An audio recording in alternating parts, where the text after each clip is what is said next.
Yah. Let thy enemy be scattered. Let those that hate thee flee from before thee.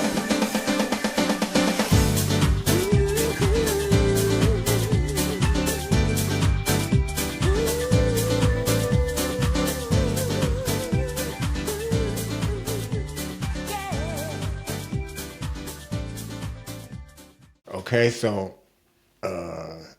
then I end up meeting called Giva, which we had already. Y'all knew each other because we knew each other. We grew up together, pretty much, yeah. But the opportunity became available. Right. Okay, she wasn't talking to nobody. I wasn't talking to nobody, or whatever we was going through at the time brought us together. Right. Actually, she had came to work in L'Chaim during the time I was up there, mentoring and training. Right. And they used to come, the youth used to come up there. She about 3 years younger than me. Right. So, you know, she was still in school when I was up there. So they would come up there during the summer, and that's when really we, you know, got to know each other. Later, when we finally got available and got to talking, I was kind of scared because of Cohane Oman. I didn't know. Now, before, he was the priest that had took all my music, was always on me about my hair. And the Beha Frada, you know, I stayed in there. So, and he was that priest. Even though my abba was a priest, he was that priest. So, and that was her abba. And that was her abba. And then nobody played with Cohane Oman. Nobody played with him. Well, and so when I first went in to talk to him, when I decided we was, you know, this is serious. This is something we wanted. She said, you got to talk to my abba. And I was like, okay, arrange it. You know. Arrange it. She was like, no, you got to go ask him to speak to him. I was like, for real? Anyway, she ended up arranging it. And I went in the house one night, and like I said, I'm sitting there on pins and needles. I'm like, man, but like, what kind of questions, what could he ask me or what could he say? And it was just as simple as, what's your intentions for my daughter? He said, I know you, I know your father, you know. I know how you was raised. I could respect that. You know, he asked me what was my intentions. When I told him my intentions was marriage, because I had already seen past the phase of boyfriend, girlfriend. No, right. I see this. We going here. You know, and I had already made up in my mind that whoever I came across at that point in my life, because I was 27, I was in my mind, I was supposed to be married. Right. But whoever I came across, if it was that person, we was going with it. We wasn't going to waste so much time, you know. So he said, Peseta, you know. And it was just that easy. And I thought I was finna get tore down. I had already talked to her brothers, you know, kind of. You try to buffer it. Right.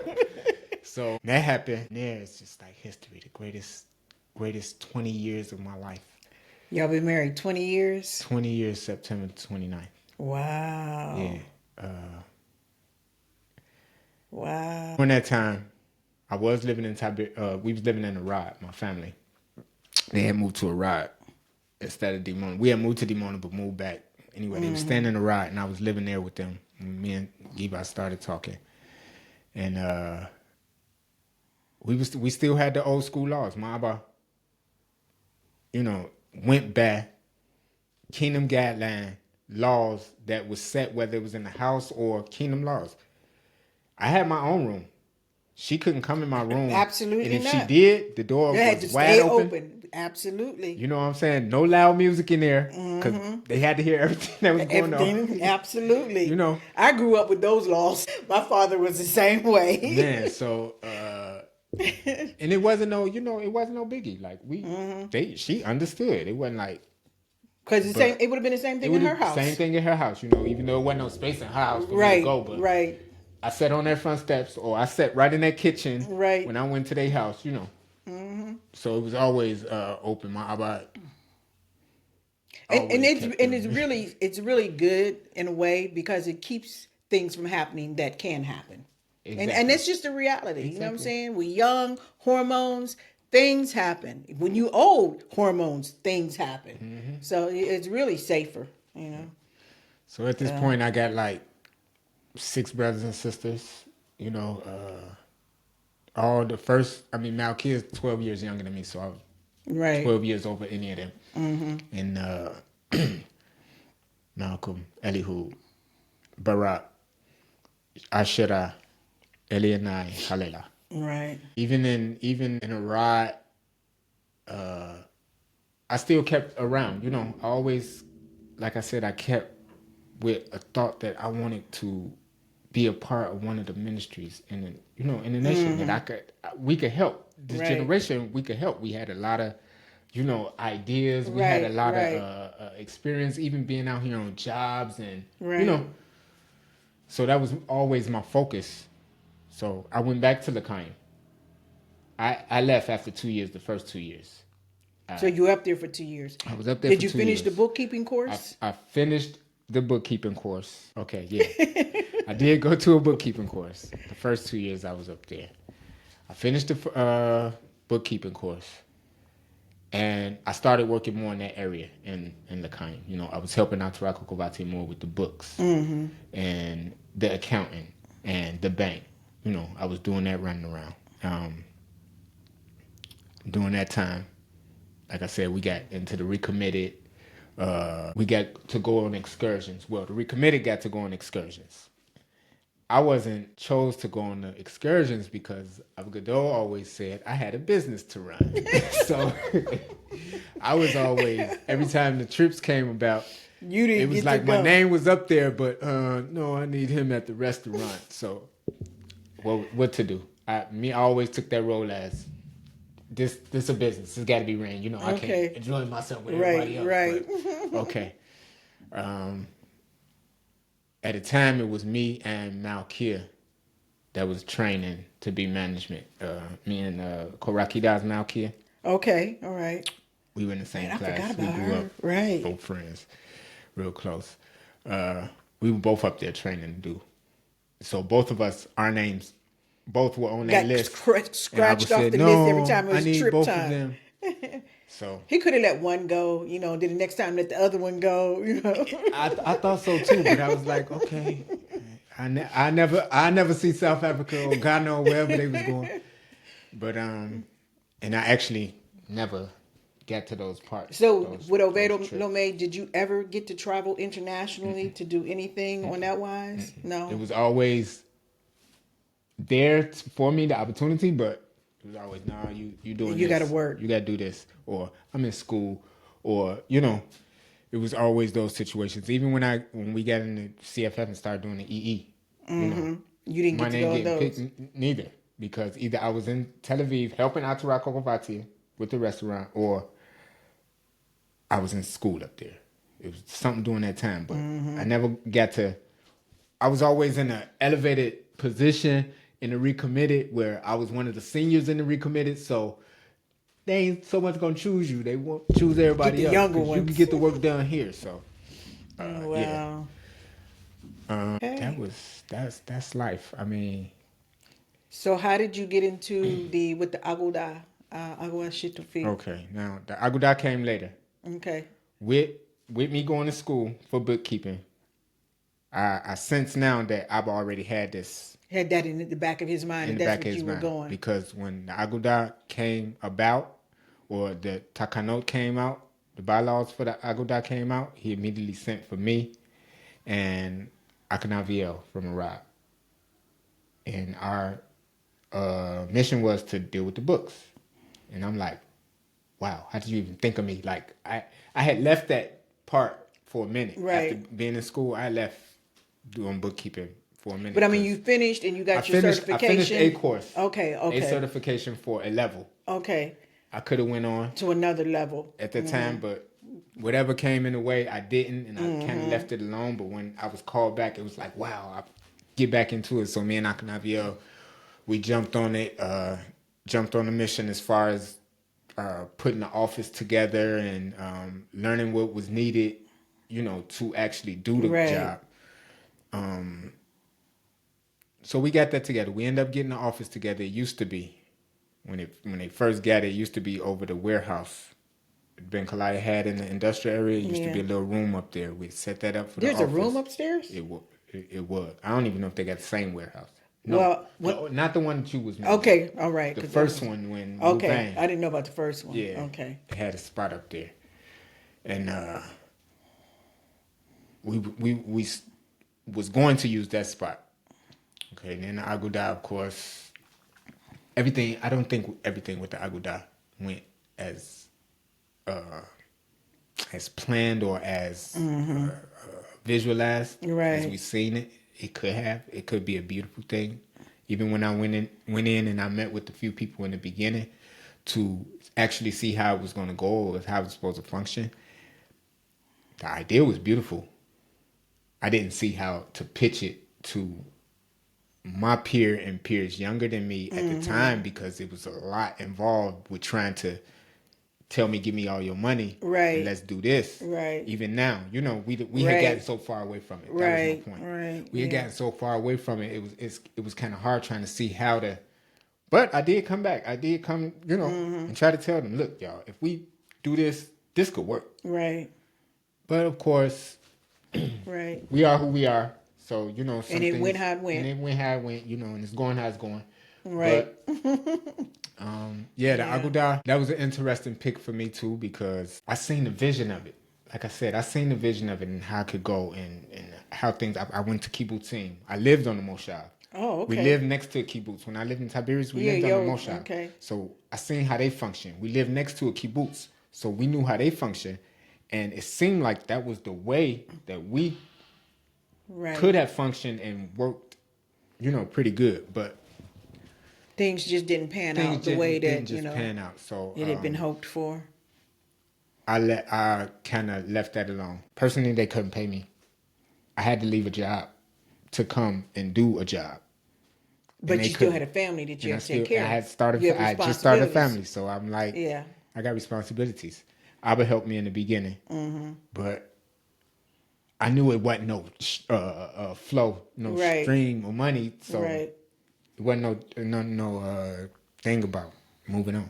So that's just what I did. I just kind of left it alone. And then the Aguda wasn't moving at that time. It wasn't really, all they was doing was collecting money, really. Right. And whatever benefits you had from the Nation Store happened, which was great. If they still got them on, which is great, But it didn't kick off at that time for me, so I had to, You had to go ahead and do I something had to go else. and do something else. Yeah.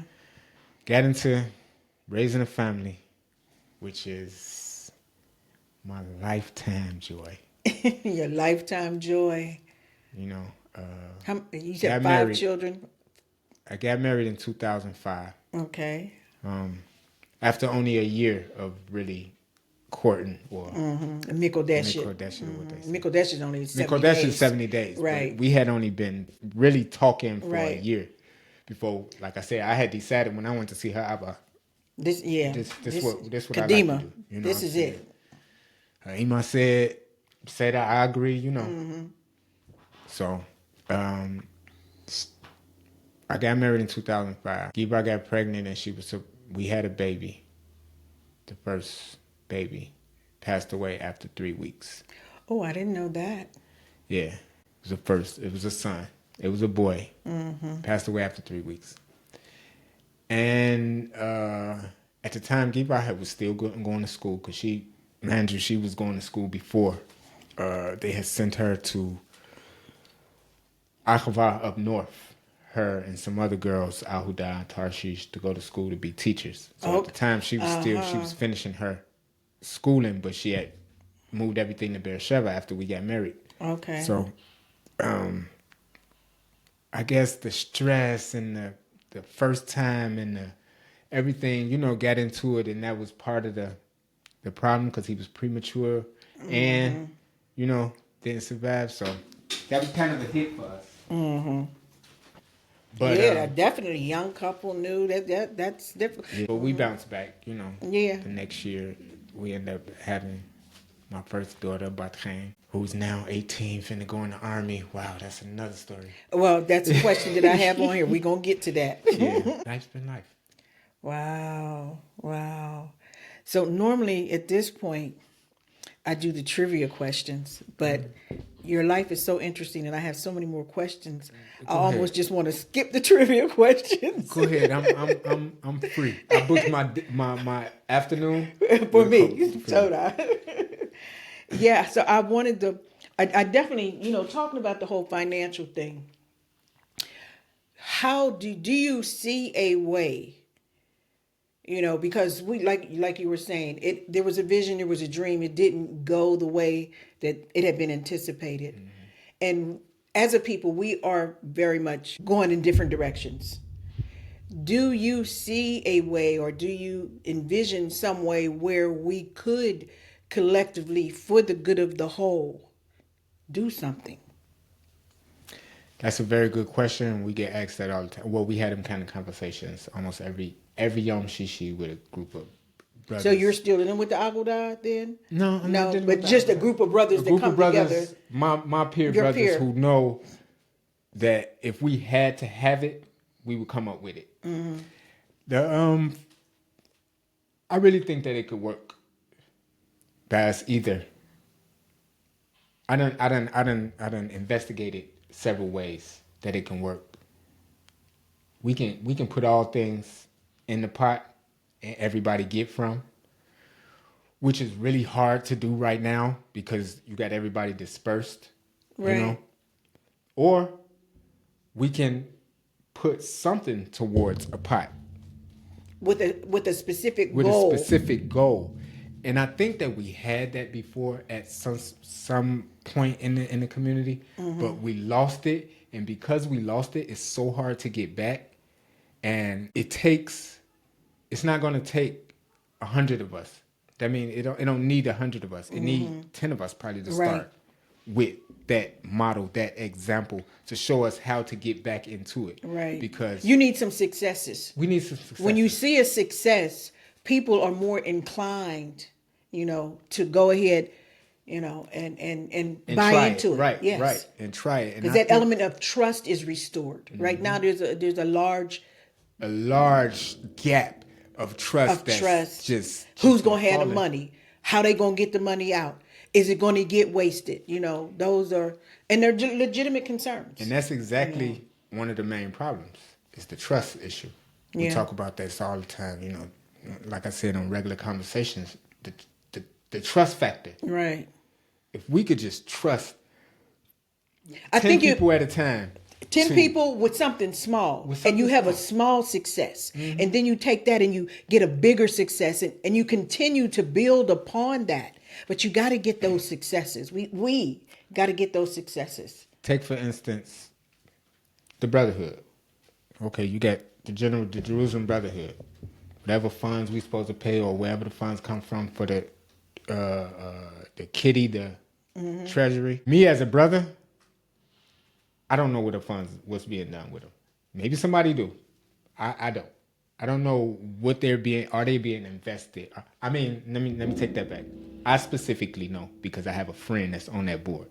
But how many brothers really know or would ask the question, what are we doing with this money? Where's this money going? So there's no What is this? monthly or quarterly financial report that comes out.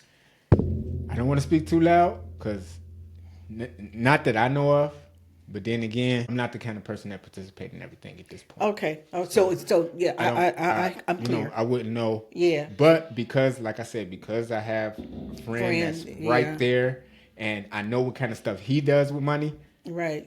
then I kind of have an idea. But for the people that really don't know, or from times in the past when we've had these issues that we got this amount of money sitting here, either nobody's doing with it or somebody takes it or somebody uses it for something that, Right, that it wasn't designated that it for wasn't in the first designated place, or it's for. not accounted for. So that level of trust is lost. Yeah, And yeah. trying to get people back to that Yeah. to that point where give me your 100 shekels, let me make it work for you it's hard. Like, I mean, it's hard. But like we trying to 100 shekels ain't no Within money. peers. We blow 100 shekels. You know what I'm and saying? this is what we try to explain to we people. blow 100 shekels. But it's in- like almost any type of man that I'm giving to you is lost. The trust. I can't give man to you because I don't know what you're going to do with it. And there is a way to make this happen. And I think a lot of people don't really understand the global situation that we are in, that if we do not come together for ourselves, we will be consumed. We can't just sit up and say, well, Yah will make a way. Yah ain't gonna make a way if we don't make a way. It can be done. It's doable. It's doable. It's doable. Like I said, I have several friends. We meet not meet, but we conversate on these kind of subjects to start a core group. Start 5, 6, 7, 10 people. Let's make something work. Yeah. Let's build a business here. Let's, Yeah. And then when people see that, they be like, oh, I want to throw man in there. Let me throw man in there. What you get out of that? Yeah. Because that's all that we want to see as people is what we're getting out of it. But that is part of the problem too. When you're doing what you're doing for you, if I can look at, okay, I will give 100 shekels a month for the whole. It ain't for me. What I'm getting out of it. What are we getting out of it as a collective? That's more where I went. Yeah. When I say me, I mean if I'm giving it, you giving it. Everybody asking, that's we. But you're right. As we, what are we getting out of it? How does it benefit us as a people? How does this benefit us? Yeah. Like does it put a meal on the table at the kettle? Exactly. Or does it keep the lights on in the dance studio? I don't know. But some kind of explanation will always go better. And this was one of my things coming into the Aguda.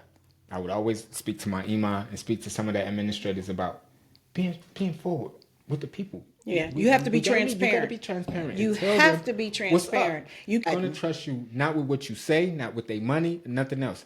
You have to be transparent, especially dealing with people and finance. Yeah.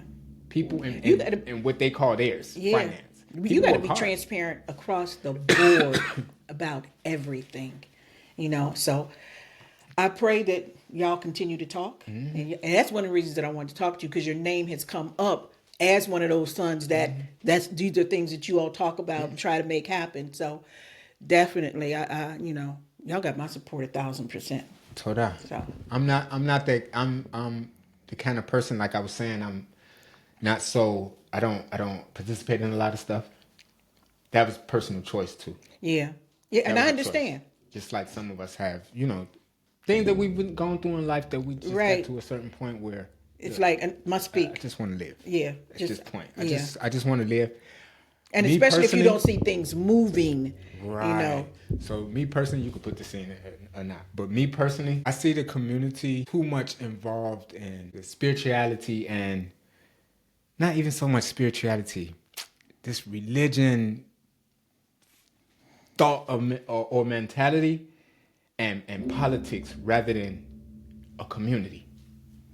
You know what I'm saying? I grew up understanding before a nation, a kingdom, we were a community. Why? Because we live together, we experience the same things. This what makes it stand out to me. Mm-hmm. When I speak of the community, I'm speaking of a community of people who I've known 50 years that live together, right. Eat the same thing, right. Do the same thing. A collective. A collective, and not so much of a religion, what belief we follow, and all of that. And I think we get too mixed up and involved in that we forget community. Like I'm saying, the unit. We forget that we had all things. What it is you have to have balance. That's it. So you can have the collective, you can have the doctrine, religion, whatever you want to call it. But there's got to be a balance between the spiritual aspect, the physical aspect, the guidelines. There has to be a harmony, So that's just me where I stand. I don't discriminate nobody. I don't no dislikes. I don't go through all that. We just gathered last night again, some of my friends for Armuna, her Ima, and we were just sharing these same things too. Like I told him, I said, we're at an age, but I'm at an age specifically, me, I'm not tolerating stress in my life. Like if it's stressful, stay back. I don't care what's the name it is. If it's stressful, stay back. Yeah. And that's just how I'm taking life. Yeah. How I dress, how I eat, how I get up in the morning, how I treat my family, what I teach my family, what I tell my children, how I got, all of that. It plays into a part of my lifestyle now because I've seen the people I've seen here do as much as they do, and it seems like in the end they're the ones that's taken away from us, or they're the ones that don't last Right. because stress done took them out. You know, I watched my abba work hard.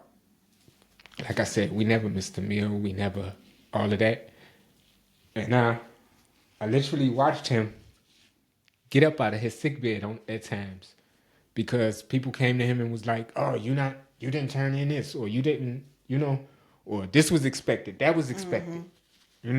My Abba would get up out of his sick bed. He had sickle cell, so when it struck him hard. Right. He was down for weeks at times. But the determination that he put towards life and his family always made me appreciate him in another kind of way. My Safta, appreciate them in another kind of way. My Ima Diva, she was dedicated to this. She was the kind that wouldn't let us eat salt on a no salt day, or eat stuff out of line, or wear stuff out of line, or say stuff out of line. That was her. Right. She maintained those guidelines. She maintained those guidelines because she believed. She believed in a hook, line, and sinker. And 100%. It's just it's sad to see people go through so much and then you end up in the end and you're like, that from what? Right. Gone from what? Right. So I refuse to put myself through that stress. Right. For anybody. Right. Exactly. And you get to a point where you feel like I've done everything for everybody all these years. I was running here. I was this. I was at this meeting. I was at that meeting. I was, wherever. Now it's like me. And I don't mean to sound selfish, but me and my children. Me it is not selfish. It is not selfish. They always tell you on an airplane, if the oxygen mask drops, you put yours on first so that you can help somebody else. We have lived a life of not being in balance. You can't give and give and give and do for everybody else and neglect yourself. Right. There's gotta be balance in all things. Right. And so I'm with you on that. Hey, it ain't getting my energy. It gets none of my attention. I'm gonna keep it moving. So. And I'm like, over the years, I done studied so much stuff. I used to be in Saba Shalik's house, of course, where I was privy to some every kind of information. So it made me intuitive, right? Really seeking this. I used to go in there and read books in the temple, stuff that just fascinate me from the first page I read. I'm sit down for a minute. He'd be like, "What you in there doing, man?" "Oh, so I picked up this book." He'd be like, "No, don't read that one right now. Read this other one." Just to put me on the levels of knowledge. And from that point, I just, like I said, I done grown to the point where every person is taught something up until a certain point in his life. And then he goes to seek that out. He goes to verify that. Right. The rest of his life. Right. The rest of his life is really verifying. Right. The things that he's been and taught. then choosing if what he learned is what is going to sustain him or her, or if he needs to go another kind of way. And you continue to research. So that's where I think I am in life, personally. Even with my family, I just sat with my children on the car game, and I don't teach them. When I say religion, and I don't teach them all that. I'm not a strict person on the culture. That's bad to anyone. I'm sorry, but I'm not that person. Right. I'm not that. I'm just not that person. I'm the kind of person I'm going to teach my children about life. I'm going to teach them what they're going to see next month when she go in the army. Right. I'm not worried about the kifar and the fringes right now because that's right. The least. You know your identity. You know who you are. Right. I'm gonna put that in you. Right. Everything else, this world's changing every day. So we learn new stuff every day. Even the community, because it's changing and the environment is changing, we have to upgrade. We have to retract on some stuff and say that was for 30 years ago. We got to move that. We got to come up. It's 30 years later. We got to see what these children really into. Our children are just out there. Mm-hmm. They're just out there and they have no protection. Like you said, you have to teach them their identity. They have to know who they are. They have to have a sense of values to live by. not to say that the fringes and cords of blue are insignificant. They are part of the culture. They are part of but our culture. there has to be something else inside of you that you are in tune with that can carry you as well. Yep. Balance in all things. And then by them being grandchildren of Cohane, I mean, I can't remiss the, what did my parents come here for? Okay. Right. My parents came here for whatever their dream was. Right. But that don't necessarily mean that's transfer to your dream. Or even if the dream is similar, it doesn't mean that it will be fulfilled the same way. There's more than one way to fulfill it. There's more than one way to fulfill it. So, Toda Rabah. Toda. So we didn't talk. I don't know if we're gonna get to trivia questions today. I mean, you can always rearrange another session if you like. Right. I might stick it in there at the end. I like but this. I love that we're talking about the youth. We can dovetail right into the youth because one of the questions is on our youth section. There's 4 questions. And having grown up here, what are some of the differences you see with the youth today different from your childhood? Wow. A lot. Growing up here, like, we made everything fun. Mm-hmm. Of course, we ain't had no cell phones. We didn't have distractions, So everything, being outside was fun. Right. So that's one difference. Being nowadays youth, they're not knowledgeable of stuff. They more lackadaisical about learning stuff and us, we ain't had nothing but time. So like I said, if it was a book that you picked up, you was gonna finish that book because what else you gonna do? Right. So I think because of the world changing so much, you have so many different characters, different environments, different all of that in the world.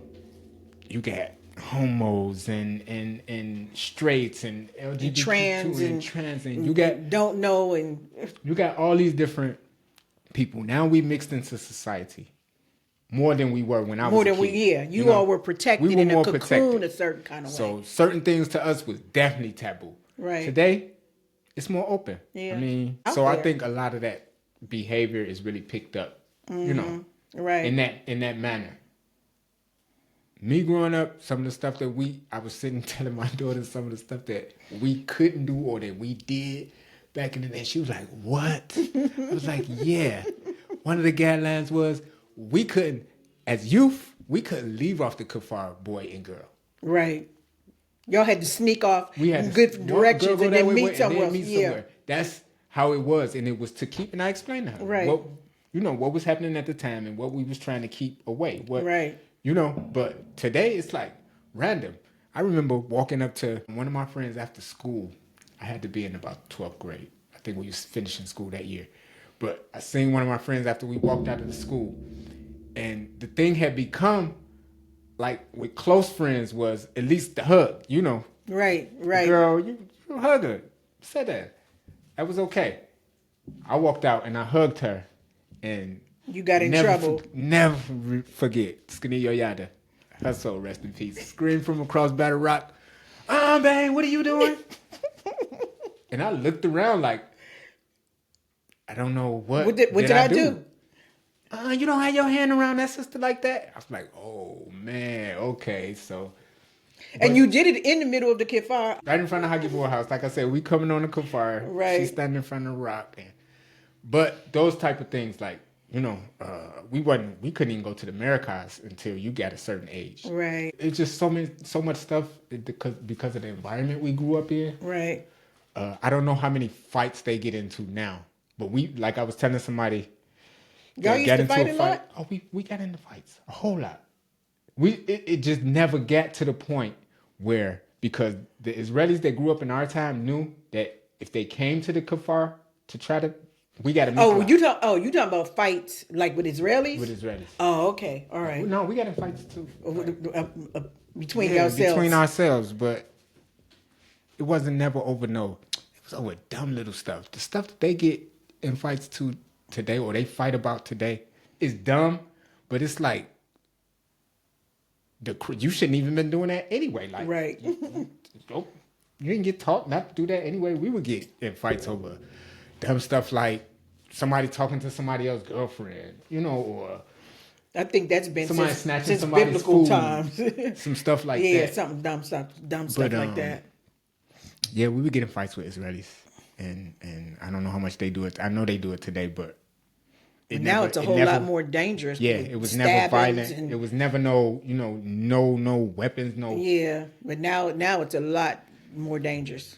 So, like I said, I think the environment and you think that so much going into the public school system in Israel with Ahk as opposed to Kingdom School and Holiness, and that had an impact as well? I'm sure that it did, as well as the phones and the music and the this and the that. Definitely did. Now that I'm thinking of it, it definitely did, because the things that we were allowed to do in Ahk, you weren't allowed to do on the kifar. Big Dusha, you wasn't doing. It was certain stuff that you just wasn't doing, and then the structure of learning that came with Ahk shattered our whole, in school in Big Dusha, it was. The curriculum was different. It was just totally different. So going to Ahk changed our whole, you can get away with this. Oh, the teacher can't do this. Oh, for real? We can go and tell on the teacher? That became like... Right. So I think that changed a lot, too, of the behavior of the children. Because they know they can clown and can't nobody put you out of school. But Big Dusha, you clown. You got sent home. You got whooped. You got your butt whooped in school before you got sent home. And if your parents was those kind of parents, you was going to get another whooping when you got home. So, yeah, I grew up with that in the neighborhood. Yeah. Yeah. So, understanding that our youth serve in the IDF. As a parent, how do you feel about that? I got a lot of mixed feelings about it. First of all, in the beginning, I always thought that was interesting. To send our children, for us to go. For me, I wanted to go. I did? Thought I wanted to go. I thought I did. I think I do, but I always wanted to go. I thought that was a good opportunity, because I see Israelis in the way they, began their lives right after the army, and it seemed like that's a kickstart, for where they go. So it wasn't so much a patriotic kind of state of Israel, national kind of thing. I ain't never believed in war. Okay. Never believed in killing people. I don't think that's right. But I saw the army as going to the army as the benefits of the army. I didn't really. And when I started getting older and we started seeing the things that actually our youth are going to do or going to be in the army, I'm like, we ain't signed up for this. Like, not really. Like, we didn't sign up for this. I was raised, we don't raise guns. I was raised, we not killing people. We not trying to kill people. We not against this person. We not against that person. We just here to live in harmony. So as it get closer for me to send my daughter to the army, I'm scared for my life, because this is my daughter. Right. But at the same time, I know that if I've given her enough that she can go in, and there's other things that she can do besides hold a gun. She don't have to hold a gun. She's not going into a combat unit, is she? No. Okay. Even though they teach them in the beginning how to do it. Right. So, but I've given her given her my confidence and the confidence for her to go on. If that's what she want to do, if that's what you want to do, go ahead and do that. Yeah. But I'm not suggesting that because I wasn't raised like that behind war. And then who is it to say what side we pick? I understand I live in Israel, and I understand I'm living under the Israeli government, but I don't have no problem with those people. Right. They haven't caused me no problem. Right. So, but I'm standing on this side and I got on a uniform. Right.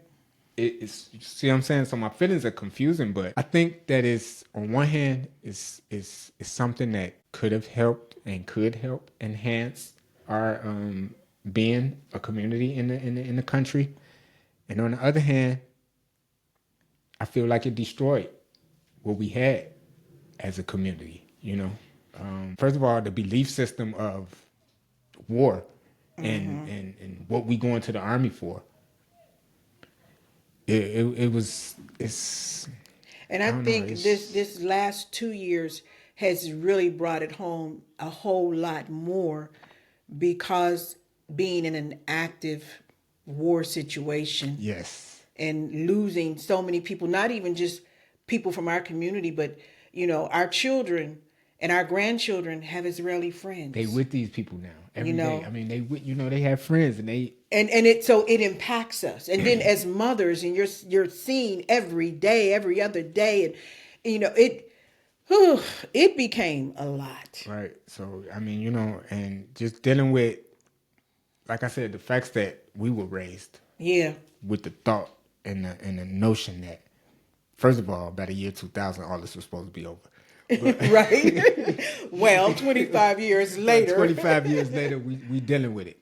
Not just that, about our citizenship. Right. Like I was in a big thing before Bats came. Her years came up. I think when she was in 10th grade, I was going back and forth with somebody about, I'm not sending her. If she ain't got Ezra Coop before she going, if we ain't got Ezra Coop, she not going. I could send her to the States because she's a U.S. citizen too. So I was like, I could send her over there. But you can actually stay here and not go. Yeah. It's a That's what I'm saying. process. So I end up finding out more and more stuff, and I'm thinking now, okay, now we really volunteering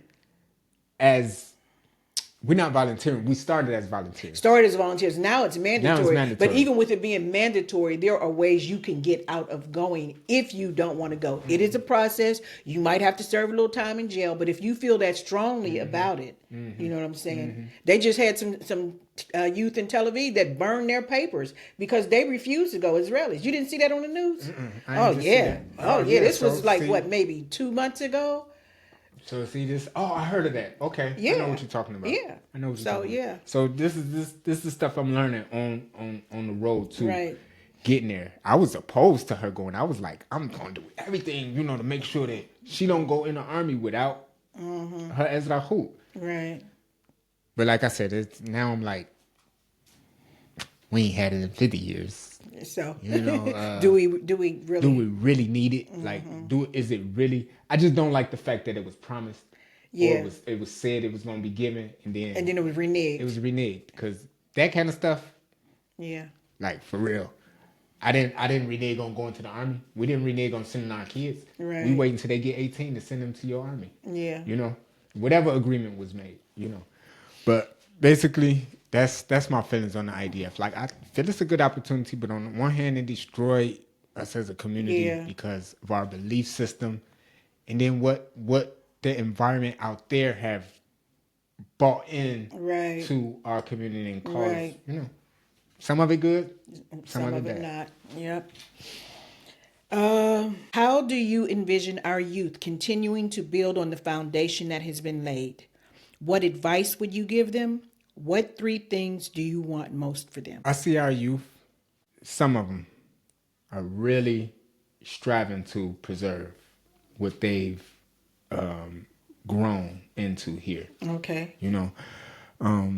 There are those that everybody want to, experience their own life and do their own thing. Like I said, as you grow, you learn, you explore, you want to. The ones that I see and give that, push towards making. And it'd be so funny because, like, we sit here talking, and I think back on people that can't even talk about, oh, let's do this, we should do this, we should do that. I'd be like, I tried that, or I did that, or, I'm going to tell you what you're going to run into, what heads you're going to run into, what stumbling blocks you're going to run into, because they're going through the same phase and basically dealing with almost the same people. So I'm trying to tell them, Right. It's a way you can get it done. Yeah. But it's another way you got to do it, because at this point you can't come and wait for permission no more. Right. You have to get it done and then come show somebody progress. Right. So I think the youth today, a lot of them understand, their being and why we're here and what we're trying to do. And I think that we should open up as seniors, we should open up more to them. It ain't that much that can happen. It's not that much that can happen if you just open up and let them be a part and take hand in what we trying to build or what we trying to preserve. Because they willing. Right. Some of them is willing. I done talked to some of them out there making good money. They willing. But they don't know what to do with it. If I give it to him, he gonna spend it on himself or his family What he gonna do? Is he gonna build a school? What is he gonna do? Is he gonna build something for everybody? You know, that trust thing come back. Right. They wondering. So they want to. A lot of them that I talk to, they want to. They just don't know how to get around those stumbling blocks. Those people that's standing before them, telling them, "You got to come this way. You got to come that way. Or you got to come through me." Right. You know. So I mean, 3 things that I would tell them. One is don't give up on your dreams. You know, no matter how far-fetched it may seem like something that could never possibly happen in the kingdom. Why would I even think of this? Don't think like that. Everything is possible. One thing I remember Abba telling us growing up, everything is possible in the kingdom. You can do anything in righteousness. And that stuck with me, not because of what he said, but you can literally do anything. Mm-hmm. Like, if you put your mind to it, you can do anything. He was just saying in righteousness because this is the kind of life we was trying to project. Right. But you can do anything. And I would say that to the youth. Don't if you got a dream, you see where it's a change that could be made, look, jump on it. Don't wait for permission for somebody to tell you. Right. You know, yeah, you could jump on this. You can change that. You know, don't be like your parents and your grandparents that took so long to figure out for themselves the choice to make because it was based on the generations to come and not based on what they, you know, perception of it at that time. I mean, you get what else? Youth that fall astray because they don't have a communication line. Open line of communication. So they don't know how to act. They end up they don't have the guidance. Leaving the community and not really understanding why they even you know, what happened. Right. I just found myself out here one day. Right. You know, or I just found myself not a part of that one day. Right. And it ain't about being a part, but it's about being a part. Because if this is what you grew up in, this is what you know. Right.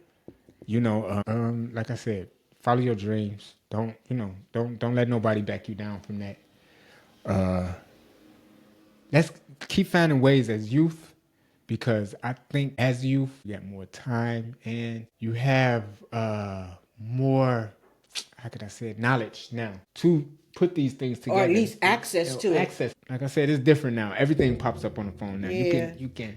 Then it was like, you have to go search this book. I got to go to the library to look. And you got to get a Britannica and get which one, the A through Z. Oh, mine starts with R. Right. So the information scene is crazy now. Like you can find out anything now. Anything. You don't have to push up a button. At your fingertips.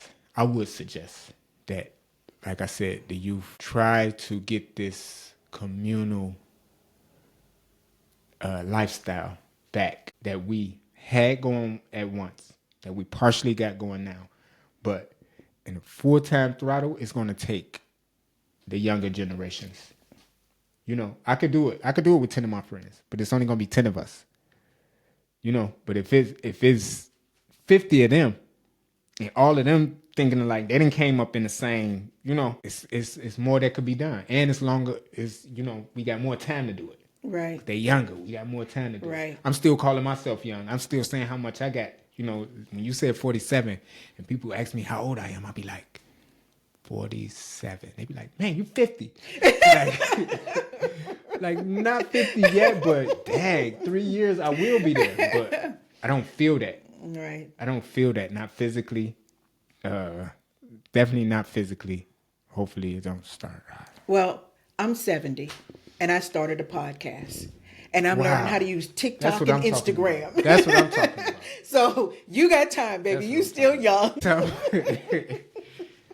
Hey, we got time. We got time. Definitely. But we do need to be stepping it up. Mm-hmm. Definitely need to step it up.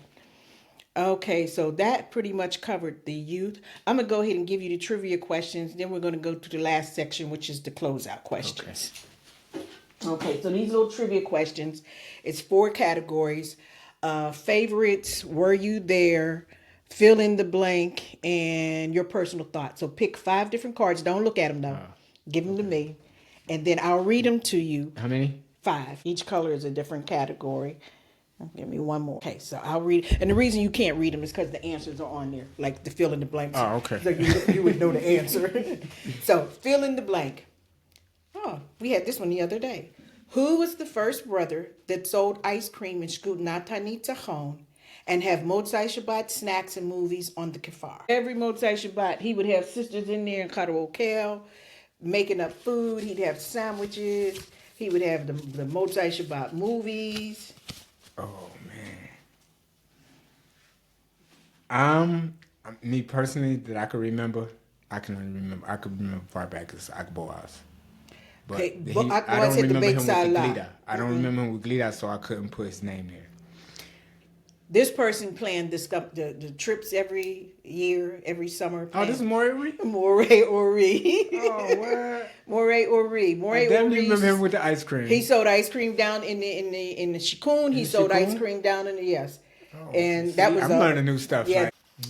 Right? Favorites. Your favorite thing to do for fun. I would have to say travel with friends. Travel with friends? Yeah.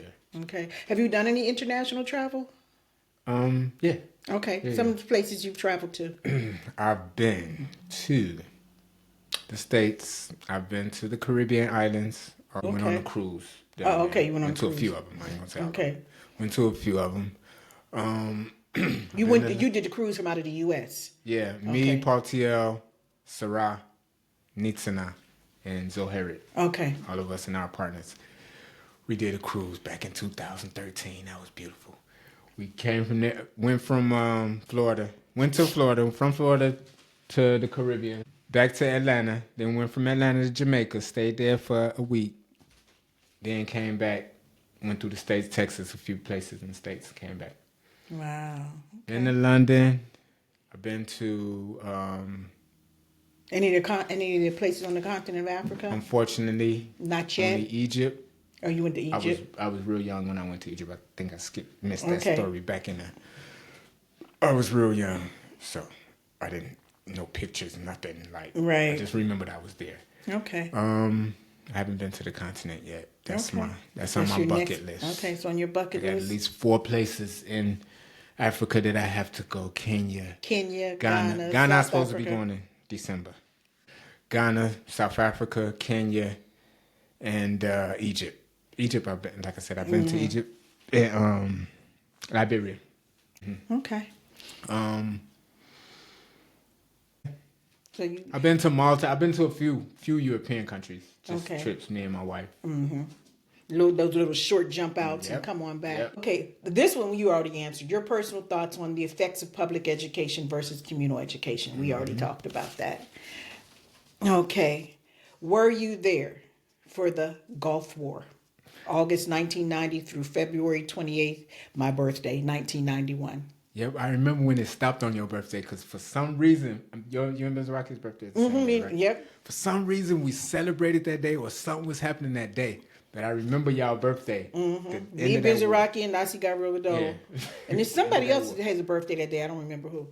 Yeah. What was the question again?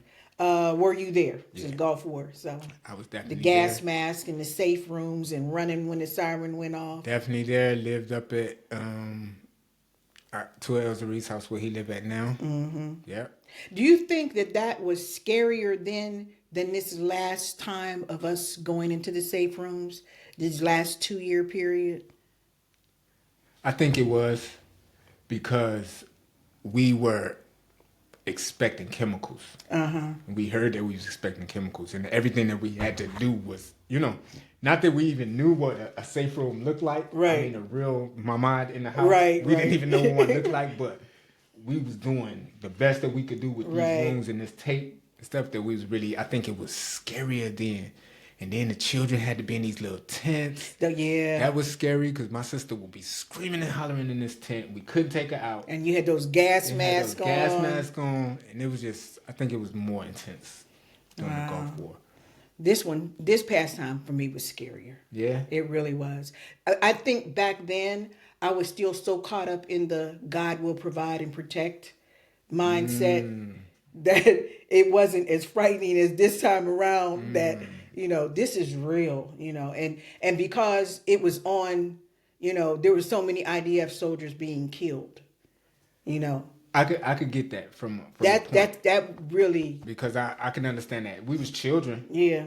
But we also heard that it was chemicals, so it was like Right. more scarier. Oh, you got to be in here. You got to be in this mask. But today, I hear where you coming from. It's like right in front of your face. Like, Yeah. Yeah, you seeing it right on the here, news. like, Channel 12 is on, and you know what I'm this saying? person On the bus died. that you was just on.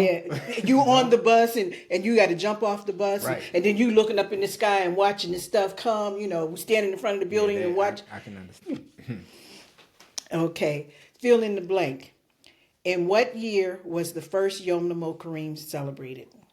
I never did get a year, so you don't even have to answer that. I probably need to take this out of there. But I think y'all need to check. I think it was 78. 78? Okay, I'll check and see. I can remember according to Aturi's Mr. History himself. Mr. History himself. I'm telling you. 78.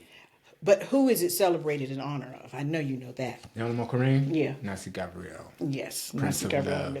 Matter of fact, I was just singing that. It was a song today. Imam Maxima made that. La Ivri wrote Sim Lavo Le Dimon Yo Lirot and Nasi Gabriel Gado. I know we learned that as children. Imam Maxima had some songs. She had some songs. Her and Mura Mornina. Mm-hmm. Okay, so we have moved into our last section finally. Okay. It wasn't so bad, was it? Not at all. I almost feel like I could sit here and just talk. Yeah. Okay, so in our closeout questions, we're wrapping it up. It's 5 questions. Number 1, there's a saying that hindsight is 20/20. When you look back over your life, are there things you'd have done differently? Or actions that you would have taken differently? Actually, there are. There are things, some that I wouldn't even talk about, but you wouldn't have got your hair cut so much by yourself. Cut your own hair.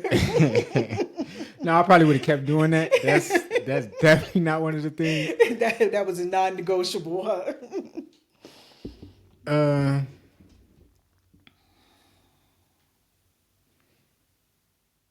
probably would have stayed more focused after school. Mm-hmm. And you know what my actual goal was, or what I was trying to accomplish at the time, because over the years it really took me away from, like I said, I was involved in finance and business and stuff like that. It just took me away because I couldn't get it done. I didn't get it done when I needed to get it done.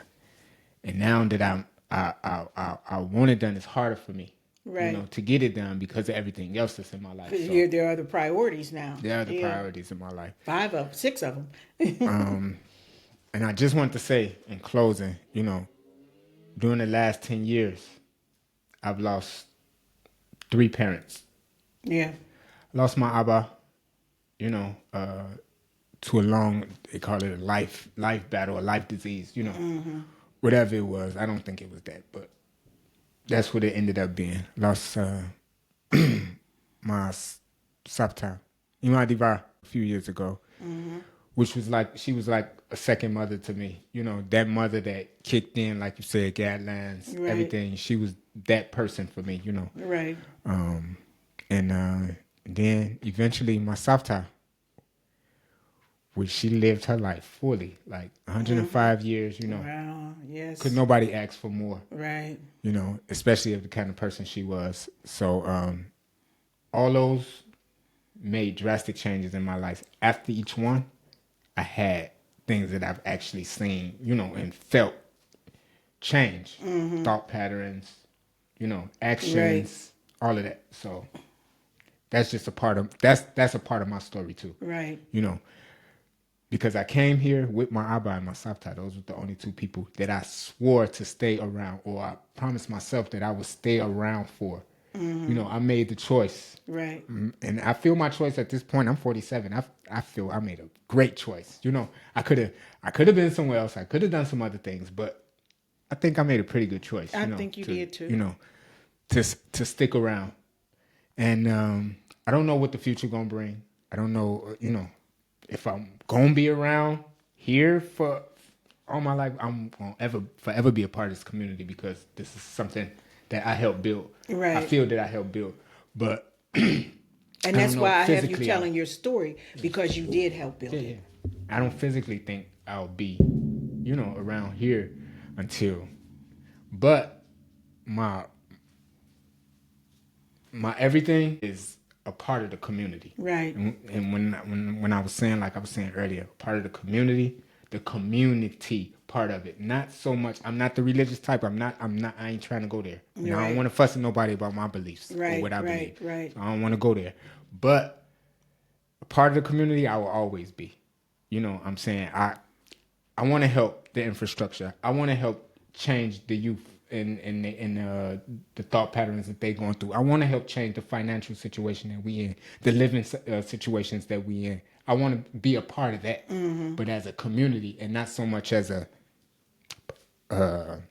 prophet or a priest or you understand what I mean? Right. That's part of the collective for the good of the whole. Exactly. So okay. As someone that grew up here from a young age, what are 3 things you feel we could/should do to continue to grow and evolve as a community? 1, we need to gather more as a community. And when I say gather more, we need to have more communal affairs. Not Kagin. I ain't talking about the Kagin. We do them. We gonna do them anyway because those. And you're not talking about just the party. And I'm not just talking about a party. I'm talking about conversations, teaching. It's a lot that we can learn from each other. It's a lot that I've learned just by by you having podcasts and being able to listen to certain people and not really understood where they came from. And then I'm hearing, I'm like, wow, I did not know that. You know, just that. Wow. Communication and being open and honest. I think these kind of things are things that we need to get back to. I wasn't here in the 70s, so I don't know how strict they were back then or how together they were back then, but I know for a fact growing up it wasn't like it is now. Right. You know, it was a little more, it was more communal to me. I think that's something that we need to get back to. We just okay. All right. Do you have any goals, dreams, visions, etc., that you haven't yet accomplished that you'd like to accomplish? And we talked about traveling. You definitely want to do that. I definitely want to travel. My thing is to see so many places. Like I said, I got so many places that I done checked out. I'm going here. I'm going here. Besides that, something personal to me that I want to see happen, and I know I can't do it on my own, and I won't be able to do it on my own. But like I said, these conversations come up all the time. Is I want to build or see built or help in building a recreational center for our community. And I'm not talking about the gym, the school. I'm talking about something that my abba and my ima talked about or tried to do for years. They had a program bringing children to Tiberias in the summer just to, get it started. But this was that was their dream. That's more of my dream now to, try to continue that, make it happen some kind of way. I've been distant from it too, from that idea, but I know that because Maima told one of my brothers before she passed, Maima Diva, she told him, don't let my Abba's dream fall. Well, and that's what they built. What I can offer is the Miskakiyah. That's one of the things that we wanted to when we started Amotakiyam and the Miskakiyah to have programs. That facility is available. Get with a coach Shakadia. If you have something you want to do one day a week for a specific group, that place is available, So use it. By all means, contact her. If you need help with organizing, we actually started a program with Yedidiel and his Isha. Concanea. They came to us and they had a program they wanted to do. And it was just before she went into really being sick. Mm-hmm. And so we did a program for 1 year. They didn't have to do it all themselves. Sifil now worked It was basically for the bond note. We didn't have anything for the bonding at that point. But, so they had like 1 or 2 days a week where they would have different age groups of girls come, and they had different things that they did. I actually have a whole program written up for something like that for the bonding. But I'm more than happy to help with organizing, structuring, and use the facility. Take your dream. If you do it 1 day a week, and if you have one major event every 2 months, but it's doable. Those young sons that are, and y'all, I call y'all still young. Y'all under 50. But you can make it happen. Don't let your dream die. Like you were saying earlier. Right. If you can think about it, if you can dream it, you can do it. Right. So that place is available. Coach Cohane would be more than happy. I will assist in whatever ways I can as far as administrating and organization. Use me. Okay. So make doubt. your dream happen. No doubt. Make your abba's dream No happen. doubt. Okay. No doubt. What lessons or takeaways have you received from being a part of this experience? Wow.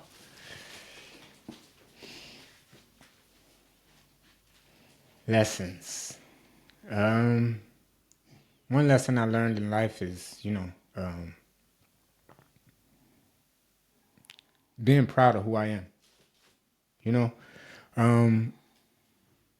Not everybody can be confident in, who they are or how they've been raised and say, I turned out pretty good. It turned out pretty good. I was just telling one of my older friends, I said, man, we've been through so much stuff when we was younger and everything, all this and all that, but we turned out pretty good. We pretty good parents.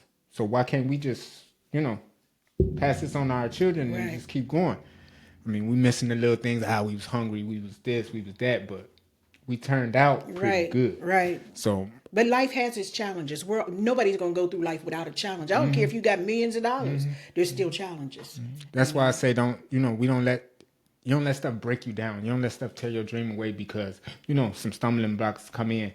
We done been through some stuff. Yeah. But if I talk about some stuff that happened, most people be like, you crazy you still there? Or you crazy you still around those people? Or but I made it through. Yeah. I feel good about it. I could tell any of my relatives today, I raised a pretty good son, and I was raised in a pretty good place. Right. I never been to jail, never had no handcuffs on me, never fingerprinted, none of that. Right. Behind all the things that I've probably done. Right. Right. And that's just to say, I have some guidance, but that's definitely something, a takeaway that I've had in this community. Also, knowing everyone, being so close to where you recognize it. We've lived as a community for all these years. So that part, that's what I love about it. That's why I say I'm more about the communal part about everything, because I feel all of us together, man, collectively, we can make this thing happen so easy. Like, if everybody just get on the same wave pattern, but then we all have to know, what is everybody's perception of God? What is everybody's perception of culture? What is everybody's perception? But sometimes though, I think about that. Is it about your perception of God, your perception of this, your perception of that? Because God, in truth, has been a dividing element. If you look at Judaism, Islam, Christianity, and every one of those has its breakdown within its own religion, and it has divided us. But if we come together on humanity, if we come together on integrity, if we come together on truth, I don't care what you call your God. The truth is, for all humanity, that 1% that controls everything is killing all of us. Right. And as long as we stay divided, we'll never see the real enemy. We'll never see the real, person that's against all of us. That wants all of our demise. Mm-hmm. So it's we can do this. We have to do this. We have to do this. We have to do this. We have to do this. And I like I said, I always try to take all the mythical stuff out of, out of the reality that we live in, because this is what it is. Like, I don't just put out stuff that sound mystical to people. I try to be real as possible. Yeah. I'm a Gemini, so Yeah. if that mean anything, I'm gonna be real. You know, Keep it real. I'm gonna tell people how it is, and I don't try to sway nobody to what I believe in or what I've researched or investigated. I leave that to myself, but I do leave people with an open mind, suggesting to themselves, like, am I doing this right? Or am I doing this wrong? Am I hurting somebody else? Am I being not non-transparent and lying by omission? You know, am I being manipulative? Am I being oppressive? All that plays into the character of a person that is about himself or about community. Right. You know, so right. That's just how I live my life. So you will know, everybody else will know. This is Nataniel. If you see him this way, it's because he explained to me how he lived his life. If you see him that way, he explained to me how he lived his life. And however you live your life, we have to stop living in judgment of one another so much. That's because sometimes you have to sit back and consider what somebody else. You don't know what they've been through. That's why I said these podcasts has opened up so much to me. Hearing Maima Samakia speak, I know how she feel, but she probably would have never said that to any random person. You know what I mean? Me and Yuri Matsumaki got a, got a relationship. I know. So I know she wouldn't have never said this. Some of the stuff that she feel to any random people. So like just that alone just gave me the, I'm coming to somebody's house that I basically know I could sit down and talk to. I don't have nothing to be afraid about. Even if we don't agree, we can agree to disagree. We don't have to hate one another. I don't have to judge you based on how you feel, and you judge me based on how I feel. You know what I'm saying? If you're a good person, you're not hurting anybody else, we cool. But if you messing with other people, then I don't care if you got on fringes, cords of blue, a shawl, a coupon, everything. I don't like you, right? Because you're not doing right. You know what I'm saying? So, yeah. So the very, very, very last question: is there anything at all that you'd like to say that we have not covered up until this point? I know you're gonna get home and think about, I should have said this, I should have said that. Right? I did the same thing. Right. Anything?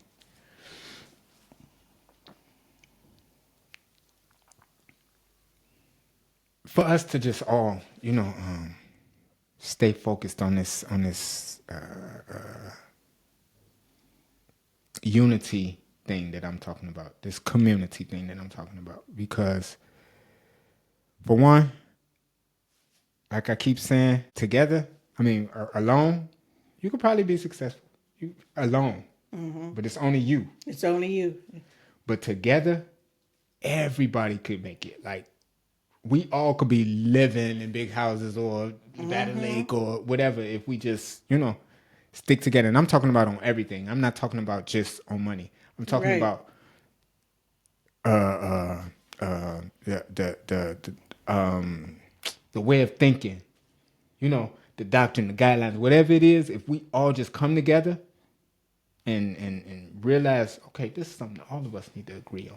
Like you said, everybody got their disagreements. Some people don't feel, but if you feel you disagree, but you feel like it's gonna work for 100 other people, then we gonna make it happen. You sit back and be like, okay, we gonna make it happen. I don't personally have to gain nothing, but if them 100 people get it, man, I see something happening now. Right. You know what I'm saying? We got housing. We still waiting on housing for whatever reasons. Yeah. This was supposed to be a communal effort, and the fact that we're not dealing with it as a community like we supposed to, it's never happening. It's happening individually for people. It happened for me individually. Yeah. That's because I just told myself, die. I can't rent no more. Right. I can't rent no more, and I can't wait for something that is gonna cost money anyway. I gotta pay for it now. Right. So we've paid collectively. We've paid so much in rents as individuals over the years. I mean, even one of my ideas was start tearing the kifar down house by house and rebuilding house by house instead of giving up and waiting on something that ain't even.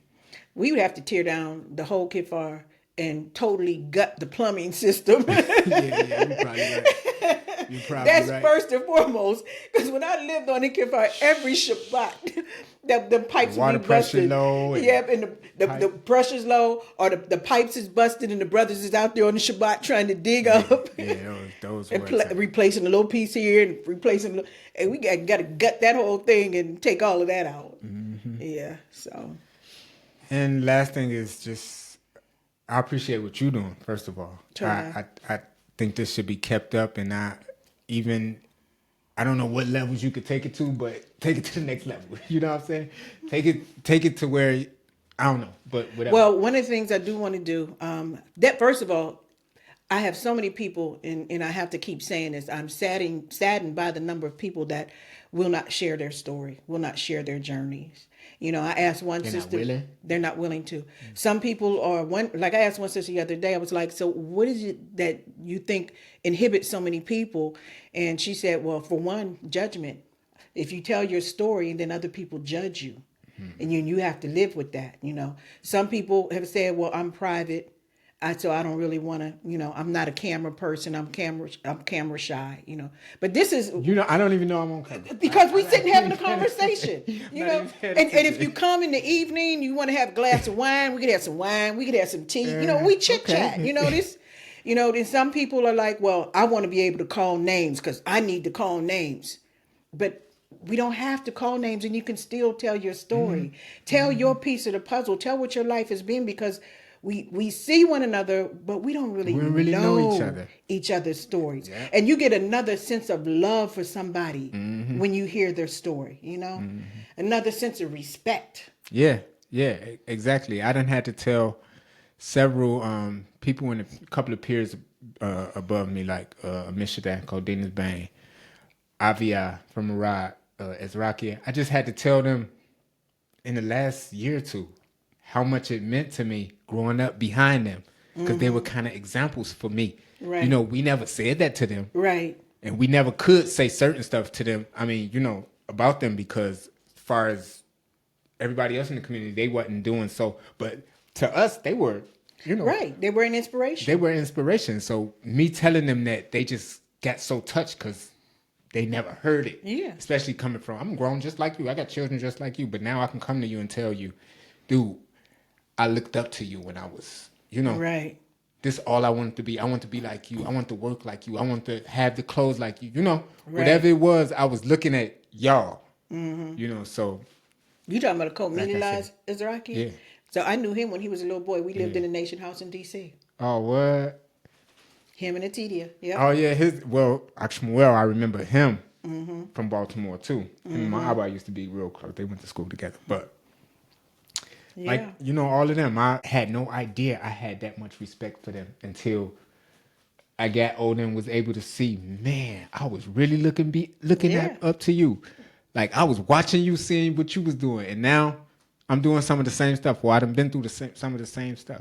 So this kind of stuff, like I'm saying, I go to a Mishaday a lot, and he tells me stuff on nation history from the time he got here in 1975. Yeah. So I'm able to be like, what? He told me some stuff one day, and I was like, what? You was there for that? What? You know, so. Yeah. We have to keep this going. You know, I'm going to do it for as long as I can do it, and somebody else can take it over at some point, you know.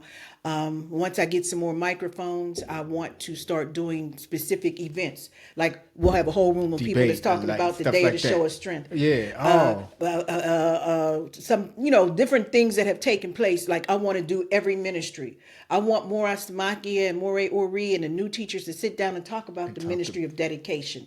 You know, and what the dream has been and what it was and what it is now and how we take it further, you know. Open conversations. I don't think that I'll do them as a podcast, but I agree wholeheartedly that as a community, we have to open that dialogue. We can't have a meeting where someone is talked to. We have to talk with one another. You have these generational conversations where somebody younger is not going to look at it like you look at it, but how do we come together? Exactly. Because if you never hear it from each side, you don't know how to react. Exactly. And if we're never open to one another, you know, and at the end of the day, we have to know what the goal is, and the goal cannot be tearing one another down. It has to be for what's for the good of our people. What's for the good of our people. You know, and how do we go forward? Yeah. So please encourage your peer group. I definitely will. I've reached out to a number of them. Again, Living Chronicles is open to everybody. Mm-hmm. It's not about you in the nation or you not in the nation. I love that. Technically, I'm not in the nation. I love that. Okay. I that's what I said. That's why I said I love the fact that you're doing this, and I know your position. Not know so much, but I know your position. So I was like, okay, yeah, definitely, I can go have a conversation with her. Yeah. I can have a conversation with her. So, and even those who, are completely caught up and I believe in this and I believe in that. And if you ain't wearing fringes and cords of blue, you're welcome too. You're welcome. We can have want to hear why you. First of all, I'm going to ask you the same questions that I ask everybody else. Based on your bio, I'm going to ask you questions about your life. You'll get a chance to talk about how you feel it's important to wear fringes and cords of blue. You get a chance to say that. So, in closing out, Toda Rabbi. Toda to you. Like I said, continue to elevate this in whichever way. I'm open to suggestions. Any ideas you have, send them to me. Let me know. Get in touch with Doda Shakadia. Go ahead and make what needs to happen with your program. If there's anything I can do to help. Absolutely. Okay. And so in closing, as always, just want to say Toda Rabbi. I hope you all enjoyed today's episode with Ahk Nataniel. Yes. And you see him, give him a hug if he wants a hug. Doda Samaki said, don't be hugging her. Yeah, she ain't to touch you. But, continue to watch, to follow us on whatever social media platforms you use. And until next time, peace, love, blessings, and prosperity to you all. Shabbat shalom. Toda Rabbi, Toda. Wow.